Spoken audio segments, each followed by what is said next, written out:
On Thursday, sir? The time is very short. Our Father Capital will have it so, and nothing is slow to slack his haste. Please, have a seat. Thank you. So you say you know not the lady's mind. Uneven is the course. I like it not. Immoderately she weeps for to both this, and therefore have I little talked of love? For ruinous smiles, not in a house of tears. Now, sir, her father counts it dangerous, that she do give her sorrow so much sway, and in his wisdom haste our marriage, to stop the inundation of her tears, which too much minded by herself alone, may be put from her by society. Now do you know the reason of this haste? I would I knew not why it should be slowed. Look, sir, here comes a lady towards my cell. Happily met, my lady and my wife. That may be, sir, when I may be your wife. That may be, must be love, on Thursday next. What must be shall be. That's a certain text. Come you to make confession to this father. To answer that, I should confess to you. Do not deny to him that you love me. I will confess to you that I love him. Poor soul, thy face is much abused with tears. The tears have got small victory by that, for it was bad enough before their spite. Thou wrongest it more than tears with thy report. That is no slander, sir, which is the truth, and what I spake it to my face.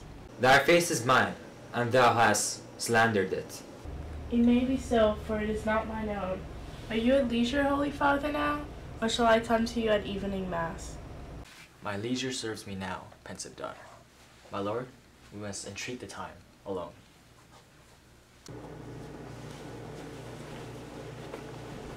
God shall I should disturb devotion.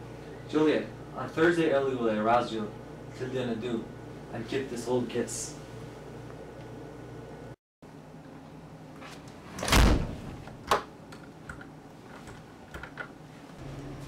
Oh, shut the door, and when thou hast done so, come weep with me, past hope, past cure, past help.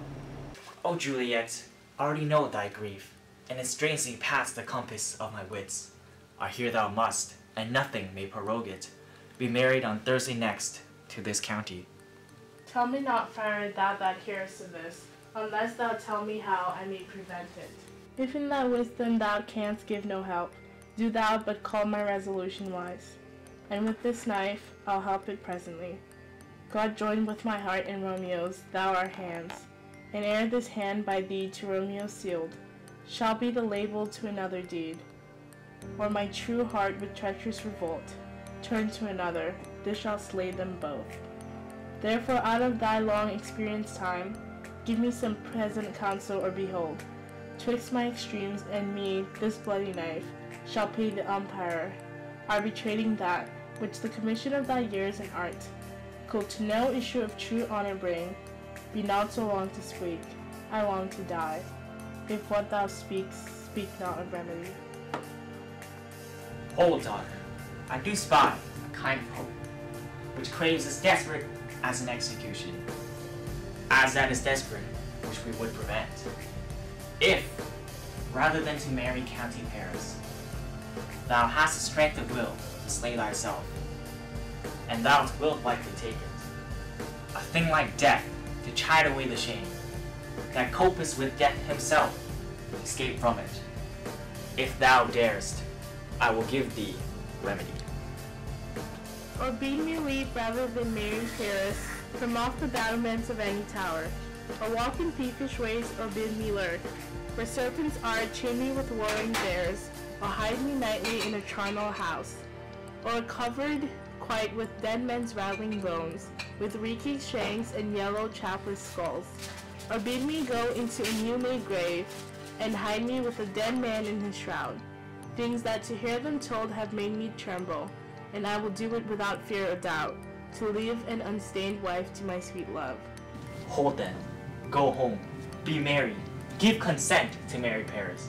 Wednesday is tomorrow. Tomorrow night, look that thou lie alone. Let not the nurse lie with thee in thy chamber. Take thou this vial, being then in bed.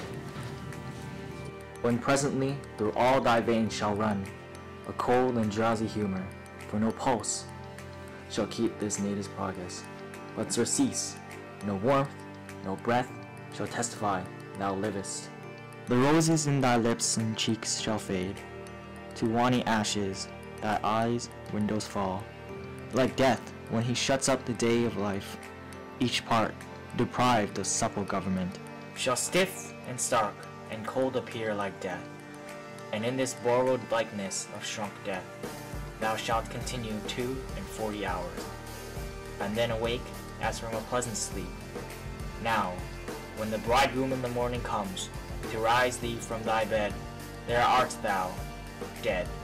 Then, as the manner of our country is, in thy best robes, uncovered on the bier, thou shalt be born on that same ancient vault where all the kindred of the Capulets lie. In the meantime, against thou shalt awake, shall Romeo by my letters know of our drift, and hither shall he come, and he and I will watch thy waking, and that very night shall Romeo bear thee hence to Mantua, and this small free thee from this present shame, if no inconstant toy, nor womanish fear, abate thy valor in the acting. Give me, tell me not of fear. Love give me strength, and strength shall help afford. Farewell, dear father.